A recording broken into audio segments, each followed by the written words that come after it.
दोस्तों नमस्कार, स्वागत है आपका एक और नए वीडियो में। आज हम बात करेंगे गणित कक्षा 8 का पार्ट 6 प्रश्नावली 6.3 का क्वेश्चन। तो 6.3 में प्रश्नावली 6.3 में हमने आपको क्वेश्चन नंबर फर्स्ट से लेकर के क्वेश्चन नंबर 4 तक बता दिया गया था। इसमें क्या है कि पहला नंबर क्वेश्चन में इकाई का अंक निकालना है, वर्ग संख्या दी हुई है जिसका वर्गमूल निकालना है, और अगर वर्गमूल में इकाई का अंक कौन सा होगा ये देख करके हमको बताना है। तो इसके लिए क्या ट्रिक होता है, क्या तरीका होता है, ये आपको पिछले वीडियो में बता दिया गया है।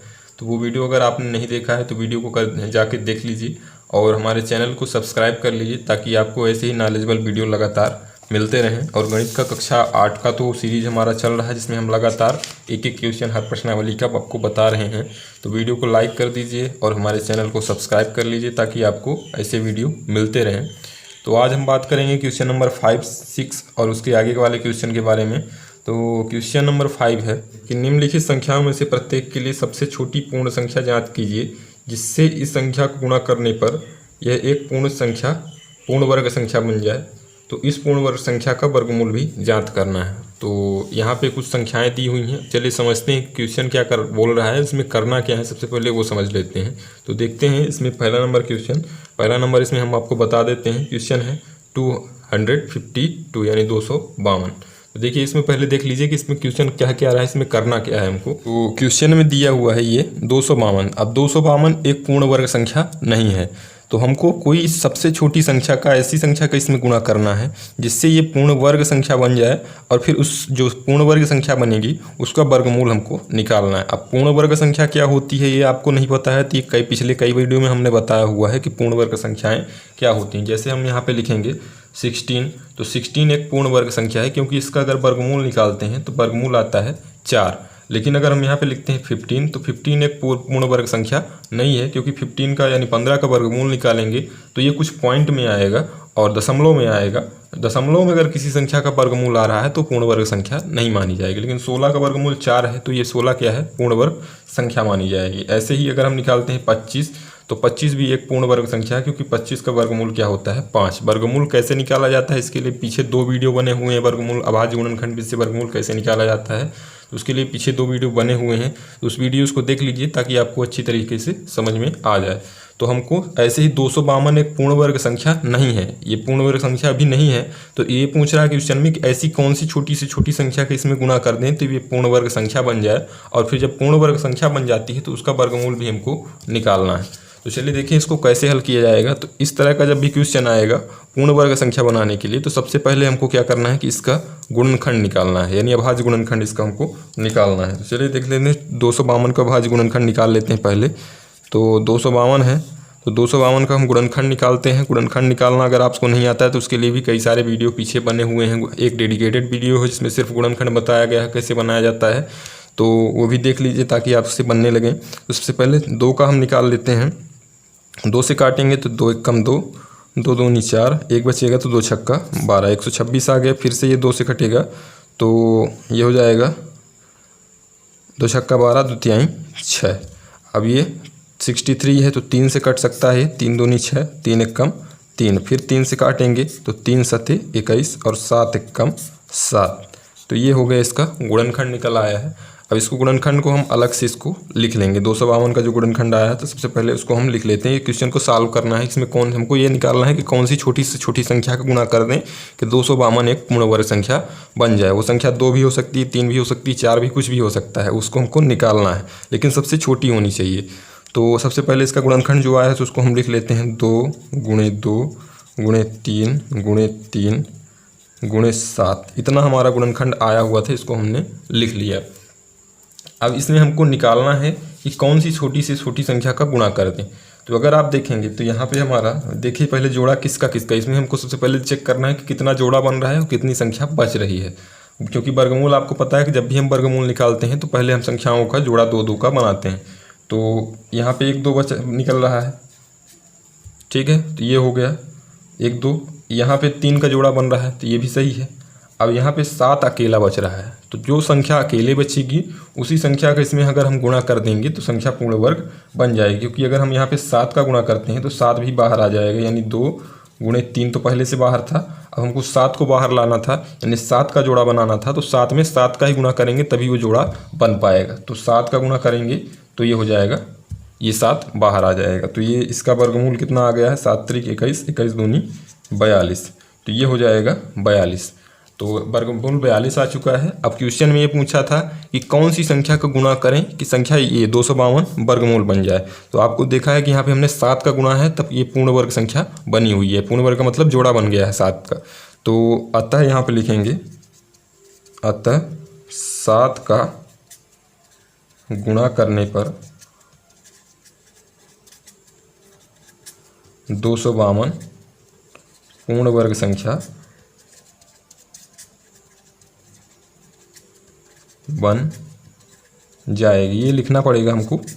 तो आपको समझ में आ गया होगा कैसे हमने किया है। सबसे पहले जो भी संख्या दी हुई है उसका हमको गुणनखंड निकालना है। तो गुणनखंड हमने निकाल लिया है, गुणनखंड को इधर लिख दिया है। अब यहाँ पे फिर हमको जोड़ा बनाना स्टार्ट करना है। तो जोड़ा बनाना हमने स्टार्ट किया, तो यहाँ पे देखिए 2 का जोड़ा बन रहा था, 3 का बन रहा था, 7 एक अकेला बचा हुआ था। इसमें देखेंगे तो एक ही 7 है, 2 7 नहीं है, तो 7 का जोड़ा नहीं बन रहा। तो 7 का हमने गुणा कर दिया तो जोड़ा ऑलरेडी इसमें बन गया। और इसमें 7 का गुणा करेंगे तभी जोड़ा बन पाएगा। अगर हम 8 का 9 का कुछ करेंगे तो फिर जोड़ा नहीं बन पाएगा। जो संख्या अकेली बच रही उसी का गुणा हमको करना है। तो यहाँ पे 7 अकेला बच रहा था तो 7 का गुणा हमने कर दिया, तो संख्या पूर्ण वर्ग बन गई है। तो 252 में क्या गुणा कर दिया जाए, 252 में 7 का गुणा हम कर देते हैं तो संख्या पूर्ण वर्ग बन जाएगी। और जो संख्या बनेगी उसका वर्गमूल अगर निकालेंगे तो 42 आएगा। और तो यहाँ पे लिख दीजिएगा, और संख्या का वर्गमूल 42 होगा। तो इस तरीके से क्वेश्चन आपका सॉल्व हो जाएगा। क्वेश्चन नंबर 5 का 6.3 का क्वेश्चन नंबर 5 का पहला नंबर क्वेश्चन इस तरीके से हो जाएगा। अब इसके आगे देखिए क्या है कि यहाँ पे देखेंगे तो सारे क्वेश्चन ये दिए हुए हैं। 252 के बाद 180 है, 1008 है, 2028 है। इस तरीके से सारे क्वेश्चन हैं, सबको इसी तरह निकालना है। सब इसको गुणनखंड निकालना है। गुणनखंड निकालने के बाद जो संख्या बचेगी उसी संख्या को उसमें जोड़ा बना देना है, गुणा कर देना है, तो संख्या पूर्ण वर्ग बन जाएगी। तो इसमें से एक और क्वेश्चन आप देख लीजिए, क्वेश्चन नंबर 3 आपको हम बता देते हैं, तो ये बिल्कुल क्लियर हो जाएगा कैसे करना है। तो संख्या हमने यहाँ पे लिख लिया है, संख्या है 1008। अब इसको हमको, ये अभी पूर्ण वर्ग संख्या नहीं है, इसको पूर्ण वर्ग संख्या बनाना है। तो कौन सी ऐसी छोटी से छोटी संख्या को गुणा कर दें कि 1008 पूर्ण वर्ग बन जाए, तो वो संख्या हमको निकालना है। तो सबसे पहले वही करेंगे प्रोसेस जो पिछले वाले में किया था। 1008 का हमको क्या करना है, पहले गुणनखंड निकालना है। तो वीडियो को आप पूरा देखा करिए। अगर वीडियो बीच में भी कहीं भी स्किप करेंगे या आधा वीडियो देखेंगे तो वीडियो फिर कुछ भी समझ में आने वाला नहीं है, क्योंकि ये कहानी नहीं है, ये मैथ्स है। मैथ्स को अगर बीच में कहीं भी स्किप करते हैं आप या छोड़ते हैं तो फिर वो समझ में नहीं आता है। तो इसलिए शुरू से लेकर के पूरा वीडियो को देखा करिए, तो सारी चीज़ें समझ में आएंगी। तो यहाँ पे 1008 है, तो सबसे पहले 1008 का हमको यहाँ पे गुणनखंड निकाल लेना है। तो 2 से कटेगा, 2 पंचा 10, और ये 0 नहीं कट रहा है तो 0 यहाँ पे सीधा सीधा उतार देंगे, और 2 चौको 8। फिर 2 से कट रहा है तो 2 दूनी 4, 1 बचेगा तो ये 10 हो जाएगा, तो 2 पंचा 10 और 2 दूनी 4। फिर 2 से कट रहा है तो 2 एक कम 2, 2 दूनी 4, 1 बचेगा तो 2 छक्का 12। फिर 2 से काटेंगे तो 2 छक्का 12 और 3।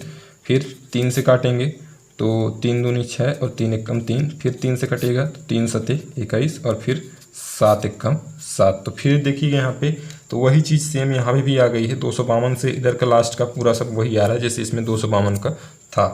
तो चलिए देखते हैं इसको कैसे किया जाएगा। तो सबसे पहले जैसे इसमें किए थे कि हमने सारा इसका गुणनखंड एक तरफ लिखा था, तो उसको पहले हम लिख लेते हैं यहाँ पे। तो 1008 बराबर, अब देखिए इसका गुणनखंड सब लिख लेते हैं। तो गुणनखंड क्या आया हुआ है, सबसे पहले 2 गुणे 2 गुणे 2 गुणे 2, यानी 2 गुणे 2 गुणे 2 गुणे 2, यानी 4 2 आए हुए हैं। उसके बाद 3 गुणे 3 गुणे 7 गुणे 3 गुणे 3 गुणे 7। तो ये पूरा हमने गुणनखंड इसमें लिख लिया है। अब इसको हमको जोड़ा बनाना है। जोड़ा बनाना है तो सबसे पहले देखिएगा तो यहाँ पे 2 का एक जोड़ा बन रहा है, यहाँ भी 2 का बन रहा है, यहाँ 3 का बन रहा है, यहाँ 7 बच रहा है यहाँ पे। तो सबसे पहले अब देखिए यहाँ पे हमको गुणा कौन सी संख्या का कर देंगे।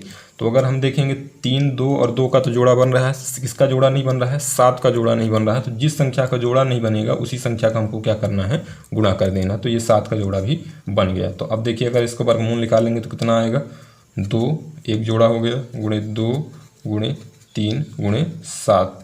तो ये अगर टोटल निकालेंगे तो 7 त्रिक 21, 21 दूनी 42 और 42 दूनी 84।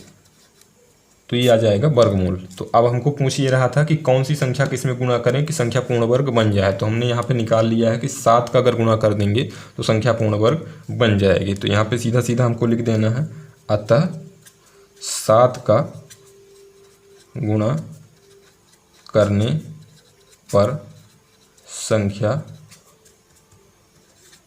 पूर्ण वर्ग बन जाएगी।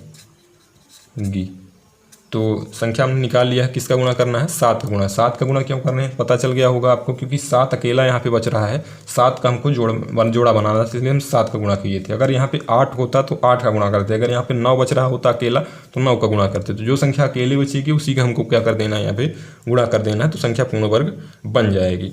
तो ये हो जाएगा, और वर्गमूल जो संख्या बन रही है उसका वर्गमूल निकालेंगे तो 84 आएगा। तो इस तरीके से इसको कर सकते हैं। तो ये हो गया क्वेश्चन नंबर फर्स्ट, यानी 5वां का फर्स्ट, और क्वेश्चन नंबर थर्ड। तो इस तरीके से 2 क्वेश्चन बता दिए हैं। इसके बाकी जो 6 क्वेश्चन बचे हैं तो उसको अपने से कर लीजिएगा। अगर आपके पास बुक नहीं है तो इसको आप प्रैक्टिस करिए। यहाँ पे देखिएगा तो यहाँ पे लिखा हुआ है, इसको आप प्रैक्टिस कर लीजिए अच्छे तरीके से। जो क्वेश्चन बच रहे हैं तो उसको अगर करेंगे